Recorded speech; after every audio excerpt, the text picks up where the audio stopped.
안녕하십니까. 가천의대 길병원 박구경 교수입니다. 오늘은 심장 중환자실 간호사를 위한 심장 이야기, 병동에서 심정지가 발생하면 어떻게 할까는 이야기를 가지고 주제를 가지고 여러분과 이야기를 나눠보도록 하겠습니다.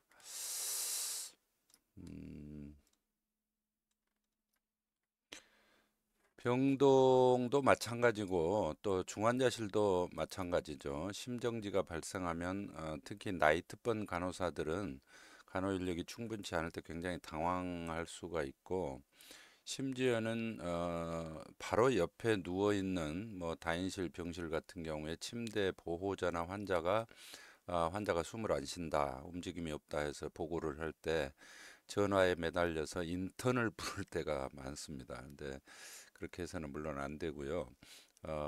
새벽 1시, 2시에 뭐 인턴생이 전화를 받을 리도 잘 없고, 바로 즉각적인 조치가 필요한 심정지 시에 당황할 수밖에 없는 그런 상황입니다. 심정지가 뭐 아주 드물죠. 드물고 또 드물어야 되고, 그렇지만 한번 발생을 하면은 또 즉각적으로 효과적으로 조치를 취해야 하는데, 심정지 하면 보통 A, B, C, D, E 뭐 이렇게 이야기를 하죠. 에어웨이 브레싱, CPR, 디피브릴레이션.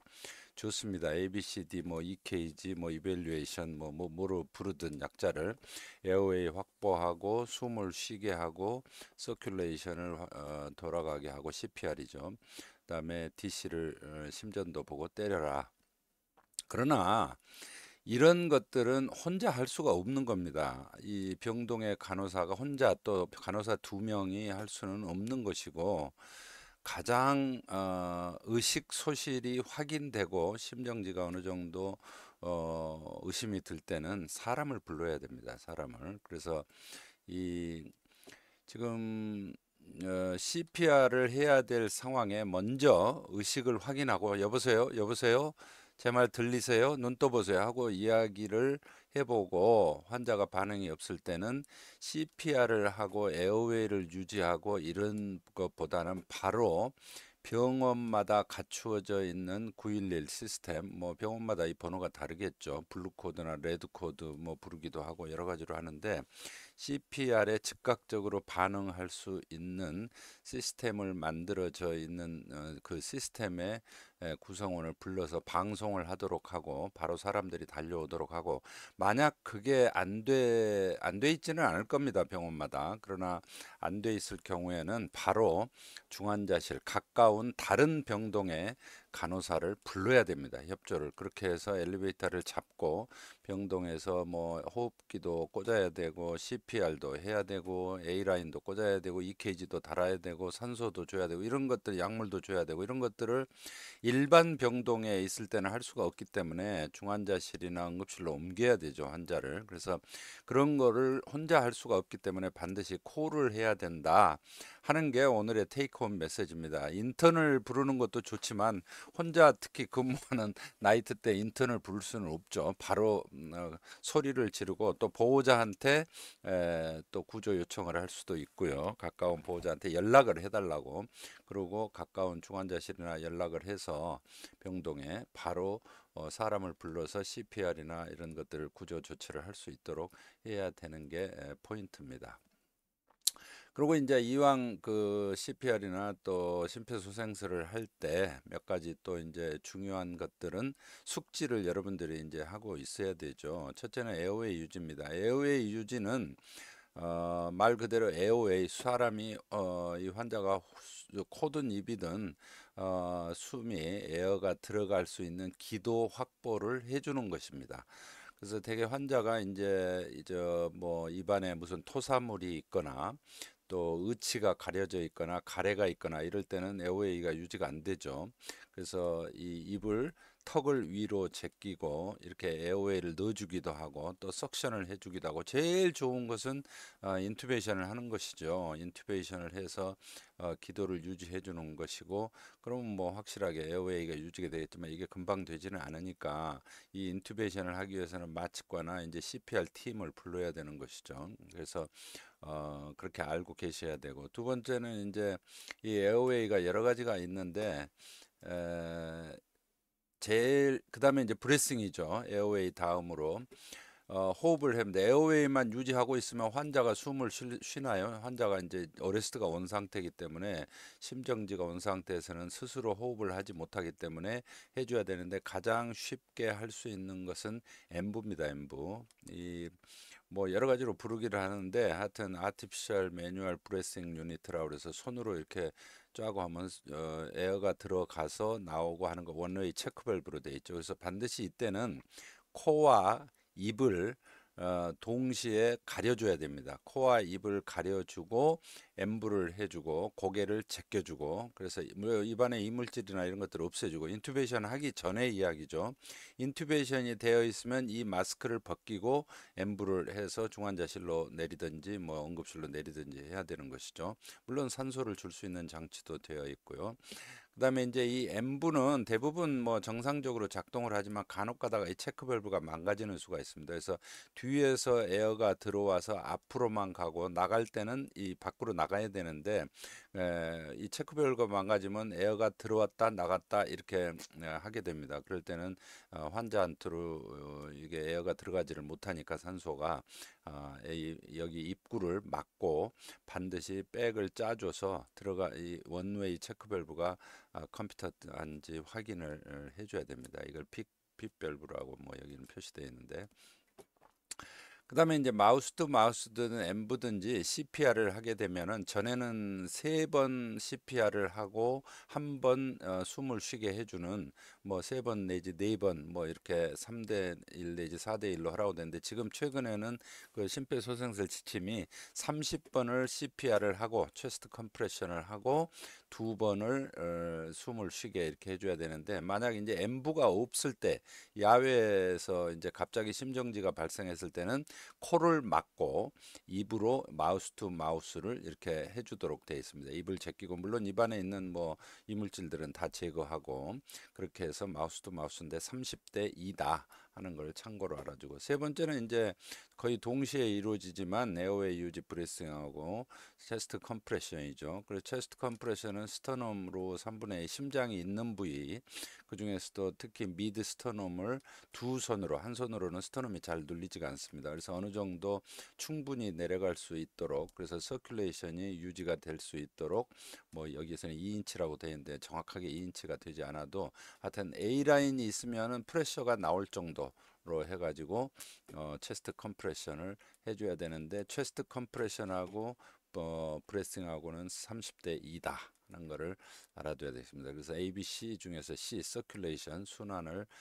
유지시켜주는 그렇게 하고 이제 체스트 컴프레션은 1분에 100에서 120번 정도. 이 체스트 컴프레션을 하게 되면 왜 30대 2냐 하면은 전에 저 3 내지 4대 1에서 체스트 컴프레션을 하게 되면 폐도 눌려지게 됩니다. 사실은 폐가 눌려졌다 펴졌다 하면서 브레싱이 호흡이 어느 정도는 이루어지기 때문에 그래서 아마 이렇게 된 게 아닌가 그렇게 생각이 됩니다. 그래서 100회 정도 예, 이제 뭐 30대 그러니까 100회 한 번 1분에 이렇게 할 때 100회 컴프레션을 할 때 한 서너 번 이렇게 해주면 되지 않나 그렇게 생각이 됩니다.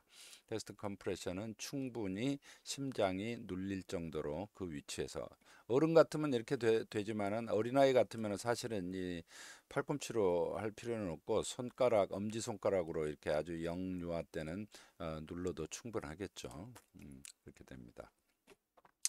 요즘은 이제 뭐 헬리콥터로 이송을 할 때 헬리콥터 안에서는 심폐소생술이 사실은 힘들죠. 뭐 다른 또 약물도 줘야 되고 에어웨이도 유지돼야 되고 올 때는 이 자동 CPR을 해주는 기계가 있습니다. 체스트 컴프레션한 기계가 회사마다 개발이 되어서 자동으로 응급실 헬기로 이송해서 응급실로 도착할 때까지 이렇게 기계가 해주는 그런 장치가 되어 있습니다. 기계 뒤쪽에 이제 단단한 보드가 깔려 있고 위에서 이렇게 위아래로 상하 움직임을 통해서 그래서 그런 기계도 개발이 되어 있다. 그리고 1분에 100회 정도, 120회 정도 하고 30대 1로 이제 2로 이렇게 한다. 그러니까 100회면은 한 6번 정도만 해도 프레싱은 에어웨이를 유지를 해줘도 충분하지 않나 그렇게 생각됩니다.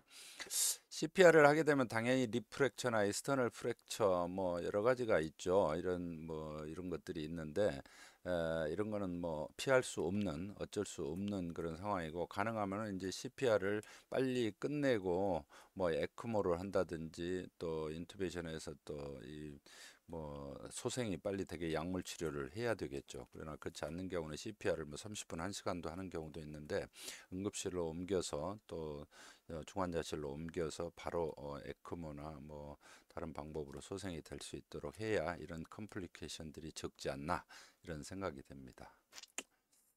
그리고 이제 드럭은 뭐 여러분들이 알다시피 에피네프린 같은 것부터 시작해서 뭐 아트로핀 또 뭐 리도케인 뭐 이런 여러 가지가 있죠. 그래서 이런 거가 있고 그다음에 D가 이제 드럭뿐만 아니라 디피블레이션도 있는데 여기서 여러분들한테 강조하고 싶은 거는 뭐 대부분 의사들이 알아서 하지만은 이 패드를 오른쪽 위쪽 스터넘 옆에 그다음에 왼쪽 패드는 미드 악실라 라인으로 들어가야 되는데 이 부분에 있어서 간혹 제가 실무 DC 때리는 거를 보면은 이 젖꼭지 밑에 왼쪽 이 니플 밑에다가 놓고 때리는 수가 있어요. 심장 수술을 해본 우리 흉부외과 의사들은 대부분 잘 알지만 수술할 때 심장도 패드를 충분히 LV 뒤쪽으로 넣지를 않으면은 전류가 이 에피카디움으로만 흐르기 때문에 이런 경우는 스킨으로만 흐르기 때문에 피블레이션이 있는 LV를 관통을 못할 때가 많습니다. 그래서 피블레이션이 있는 LV를 관통을 하기 위해서는 패드를 미드 악실라리 라인이나 이 안티어리어 악실라리 라인 여기 미드 클레비큘라 라인 여기다 하지 말고 뒤쪽으로 돌아가야 됩니다. 굉장히 젤리를 많이 바르고 패드를 미드 악실레리 라인 뒤쪽으로 들어가야 LV가 전류가 관통을 좌심실이 하기 때문에 피블레이션이 없어지지 그냥 겉에서 했다고 하면 아무리 세게 때려도 뭐 200줄 300줄 뭐 때려도 피블레이션이 DC가 되질 않습니다. 피블레이션이 그래서 그거는 꼭 패드를 상당히 생각보다 뒤쪽에 놓고 오히려 뒤로 너무 많이 간다 할 정도로 때려야 된다 하는 것을 말씀을 드리고 싶습니다. 그래서 보통 DC 쇼크는 인터널 DC는 이제 심장 수술할 때 열어놓고 직접 심장 마이오카디움에다가 넣고 하는 경우는 뭐 10줄, 20줄, 뭐 30줄 이렇게 때리는데 익스터널 DC는 보통 한 200줄부터 시작합니다. 뭐 100줄부터 때리라고도 돼 있는데 200줄 모노페이식이든 바이페이식이든 한 200줄 바이페이식 같은 경우는 뭐 120이라고 되어 있는데 우리가 보통 쓰는 거는 모노페이식이기 때문에 한 200, 100줄, 뭐 200줄 이상 때려줘야 된다. 그래서 보통 표준이 한 200줄 정도 된다. APB에서. 그리고 벤트리큘러 피블레이션 보면은 360줄까지도 올라갔죠. 벤트리큘러 피블레이션이 우리가 CPR하는 상황이니까 그래서 이 정도의 에너지로 때린다. 그리고 이제 드럭에서 약물은 우리가 가장 많이 쓰는 건 에피네프린, 뭐 아트로핀, 리도케인인데 심할 때는 혈압이 낮을 때는 바소프레신까지도 쓰기도 하죠. 이런 용량에 대해서는 여러분들이 이 슬라이드를 참고를 해주시고요. 그다음에 이제 에시도시스를 예방하기 위해서 바이카보네이트나 뭐 또 강심제, 칼슘 뭐 이런 것들, 부정맥약제 이런 것들을 쓰기도 합니다. 다시 한번 말씀드리지만 DC를 때릴 때는 너무 슈퍼피셜하게 너무 안 됩니다. 특히 LV 에이펙스 쪽에 있는 거는 환자의 미드 악실라린 뒤쪽으로 지금 이것도 조금 낮아요. 그러면 전기가 젤리를 잔뜩 발라놓으면 이 젤리를 통해서 심장 LV 안쪽으로 들어가지를 않고 스킨을 통해서 하기 때문에 아무리 많이 때려도 이 벤트리큘러 피블레이션이 사이너스로 돌아오지를 않습니다. 그래서 패들은 생각보다 뒤쪽으로 미드 악실라리 라인 그 뒤쪽으로 위치를 시켜야 된다. 여기 이렇게 뒤쪽이 이게 좀 미드 클레비큘라 라인이죠. 이렇게 놓으면 안 된다 하는 겁니다. 이거는 그래서 이렇게 놓으면 안 되고 이렇게 뒤쪽으로 상당히 뒤쪽으로 패드를 위치시키는 게 굉장히 중요합니다. 이게 제가 현장에서 굉장히 많이 이런 실수들을 봐왔기 때문에 강조를 드리는 겁니다. LVAP 이것도 조금 얕은 거예요. 미드 클레비큘라 라인을 이렇게 놓으면 안 되고 더 뒤쪽으로 가야 LV가 관통이 되게 되겠습니다. 그다음에 이제 여러 가지 exam이나 EKG 뭐 이게 A, B, C, D, E 중에서 E가 되겠는데 특히 무맥성 정맥 심전도에서는 나오는데 펄스가 없는 경우가 간혹 있습니다. 이런 경우는 잘 보죠. 이제 어레스트 났을 때 여러분들도 사망 직전에 EKG 보면 EKG가 뚝뚝뚝 있는데 A라인 펄스는 전혀 없기 때문에 그렇다고 CPR을 멈추는 수가 있습니다. 아, EKG 나오네 하고 심전도가 나오기 때문에 아, 심장 뛴다 하고 CPR을 안 하는데 안 됩니다. 이 플래트 상태 A라인이 없으면 바로 CPR을 계속 하고 A라인 펄스를 확인해야 됩니다. 이렇게 펄스가 없이 뛰는 거를 무맥성 전기활동 펄스리스 일렉트리컬 액티비티라고 하는데 이런 것도 CPR을 해줘야 됩니다. 압박을 해줘야 A라인이 하죠. 다시 말해서 저 카디오스코프 모니터상에 EKG뿐만 아니라 A라인 하여튼 적어도 만지든지 A라인이 있으면 A라인 프레셔를 보든지 세츄레이션 커브를 보든지 이게 있어야 됩니다. 그래야 아, 심전도도 뛰고 심장도 뛰는구나. 심전도는 뛰는데 심장이 안 뛸 수가 있기 때문에 이거를 꼭 확인을 해줘야 된다. 자, 퀴즈 타임입니다. 심정지가 발생할 경우 가장 먼저 해야 할 일은 먼저 주변의 코드블루 도움을 청한다. 먼저 심정지를 확인한다. CPR을 시작한다, 인투베이션을 한다, 에피네프릴 주사한다. 예, 뭐죠? 예, 당연하죠. 답은 2번입니다. 먼저 심정지를 확인해야죠. 여보세요? 눈 떠보세요. 뭐 이렇게 의식이 있는지를 확인을 하고 그 다음에 도움을 요청하고 그 다음에 CPR을 도움 헬퍼가 올 때까지 CPR을 시작하고 중환자실에 가서 인투베이션하고 에피네프린을 주사하는 순서가 되겠죠. CPR에 대한 설명 중 맞는 것은 뭐 이것저것 섞였습니다만은 A. 얼람 브레싱, C. 서큘레이션, CPR. 이상하죠? A가 얼람입니까? 에어웨이죠, 에어웨이. 기도 확보입니다. 턱을 뒤로 제끼고 입안의 이물질을 제거하는 거. 가래. 체스트 컴프레션은 분당 2 내지 30. 분당 100회, 120회 하라고 그랬죠. 분당 체스트 컴프레션은 지금 지침이 20, 30이 아닙니다. 그 다음에 체스트 컴프레션 틀렸죠. 1번도 틀렸고 2번 틀렸고 체스트 컴프레션과 브레싱은 4대 1이 적당하다. 얼마? 30대 2라고 그랬죠. 4대 1은 옛날 말입니다. 엠부 마스크를 할 때는 마우스와 노우스를 같이 덮어줘야 한다. 네, 맞습니다. 머리는 앞으로 수그린 자세가 좋은 게 아니라 뒤로 제끼는 상태가 좋죠. 그래서 답은 맞는 것은 4번이 되겠습니다. 자, CPR 시 사용하는 약물에 대한 내용 중 약물 뭐 DC 다 들어있는데 하여튼 맞는 것을 고른다면은 에피네프린보다는 노어에피네프린이 선호된다. 노에피네프린보다는 에피네프린이 선호되죠. 노에피네프린은 맥박에 대한 효과가 조금 에피네프린보다는 적고 강심 효과가 약간은 좀 떨어지기 때문에 에피네프린을 선호. 익스터널 DC의 경우 50줄에 시작한다. 최소 100줄이고 보통 200줄에서 시작을 하죠. 150, 200.